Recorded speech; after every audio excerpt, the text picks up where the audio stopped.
तो दोस्तों, आपने कई बार देखा होगा यार दोस्तों में या किसी मजबूरी में किसी की मदद करने पर आप कहीं ना कहीं मजबूरियों में फंस जाते हो। जी हाँ, आप लोगों को ये समझ में आज देने आया हूँ कि किस तरीके से आप ऐसे लेन देन से बचें जो आपको आगे जाके मुसीबतों में डाल सकता है। मुसीबतें किस तरह की हो सकती हैं? हो सकता है सामने वाला आपके पास किसी मजबूरी के तहत आया और आपसे कुछ पैसा लेकर गया। आपने हो सकता है उस समय अपनी अच्छाइयों को ध्यान में रखकर आपने उसकी मदद कर दी। आपने मदद तो कर दी, कुछ दिनों बाद आपने उससे पैसा मांगना चाहा। हो सकता है कि उसने पैसा ना दे के आपसे झगड़ा कर लिया। झगड़ा बहुत दूर तक पहुंचा, तो ये एक तरह से मुसीबत हुई। आपने तो किसी की मदद की, पर बदले में मदद नहीं, आपको या तो बदनामी मिली या तो झगड़ा मिला और मेंटल फ्रस्ट्रेशन अलग से मिली। कई बार हम रिश्तेदारों में पैसा देके फंस जाते हैं। कई बार तो ऐसा भी होता है कि बिना श्योरिटी पे दिया गया पैसा लाखों लाखों रुपए तक देखे गए हैं लुटते हुए, कि बिना श्योरिटी पर मान लीजिए कोई व्यक्ति है, लोगों को पैसा दे दिया, कुछ रिश्तेदारी में दे दिया, 2-4 लाख रुपए इधर दे दिया, 2-4 लाख रुपए उधर दे दिया, और एक दिन आया कि वो एक्सपायर हो गया। तो क्या आपको लगता है बिना किसी लिखा पढ़ी के दिया गया किसी को पैसा, और वो व्यक्ति जो देने वाला है वो अगर मर जाए, एक्सपायर हो जाए या कोमा में चला जाए, तो आपको क्या लगता है कि उस व्यक्ति का कोई पैसा लौटाएगा? कभी नहीं लौटाएगा। वहाँ पर काम आती है श्योरिटी, कि आपने लिखित में सामने वाले से क्या लिया।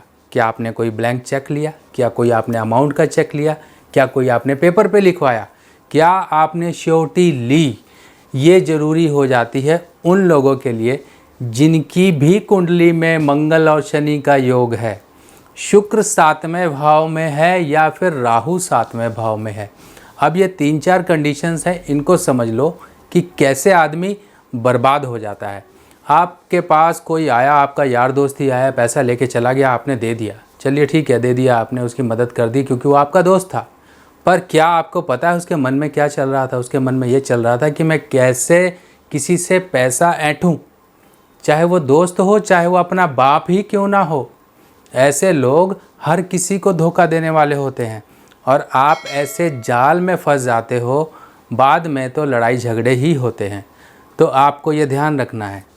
इसके अलावा और कंडीशंस क्या हैं पैसा बर्बाद होने के? कि या तो शनि पहले भाव में हो, तब इंसान अपना पैसा तो गवाता ही गवाता है, बाप दादा की जागीरें भी लुटवा देता है। शनि पहले भाव में, राहु दूसरे भाव में, या फिर बुध चौथे भाव में, या फिर मान लीजिए राहु 9वें भाव में। ये कुछ कॉम्बिनेशंस हैं जो इंसान को सामने वाला एक तरीके से ऐसे समझता है कि ये खुली हुई तिजोरी है, और जैसे ही खुली हुई तिजोरी को कोई देखता है उसकी आंखों में लालच के अलावा कुछ नहीं आता है। तो आपको देख के इंसान की जो एक मेंटलिटी बनती है वो यही बनती है कि ये एक ईजी वे है या ईजी सोर्स है कि इससे मैं पैसा ले सकता हूँ। तो आप ऐसा इजी सोर्स ना बनो, आप किसी के सामने लालच ना जगवाओ, पैसा ना लुटवाओ, क्योंकि आपका मेहनत का पैसा है, तो बच के रहो। मंगल शनि वालों को तो खास कर ये ध्यान रखना है कि भाई साहब आपको लिखा पढ़ी कर कर ही पैसा देना है, वरना ना दो, बुरा बनोगे तो एक समय के लिए बनोगे, पर जीवन भर सुख शांति से रहोगे। और जिन लोगों ने भी पैसा दिया, मंगल शनि का योग, राहु दूसरे या फिर राहु 7वें या शुक्र 7वें, ऐसे लोगों का पैसा कभी लौटा नहीं है। यानी कि गंगा में बहाई अस्थियां कभी किसी को मिली नहीं।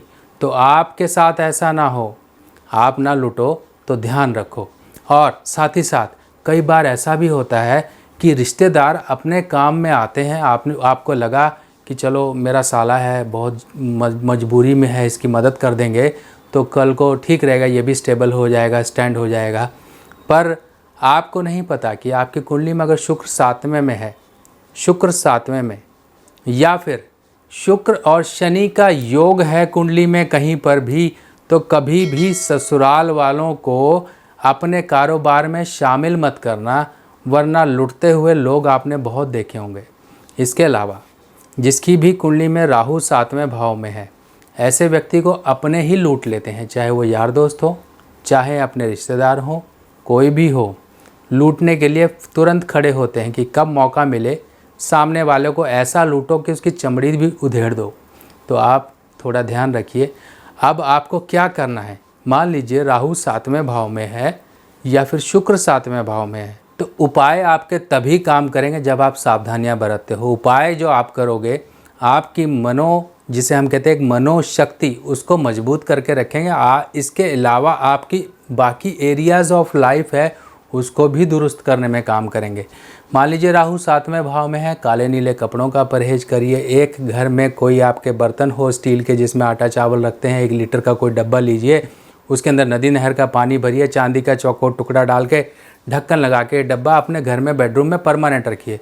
इससे बहुत से फ़ायदे होंगे, बहुत से फ़ायदे होंगे, इस चीज़ का ध्यान रखिए।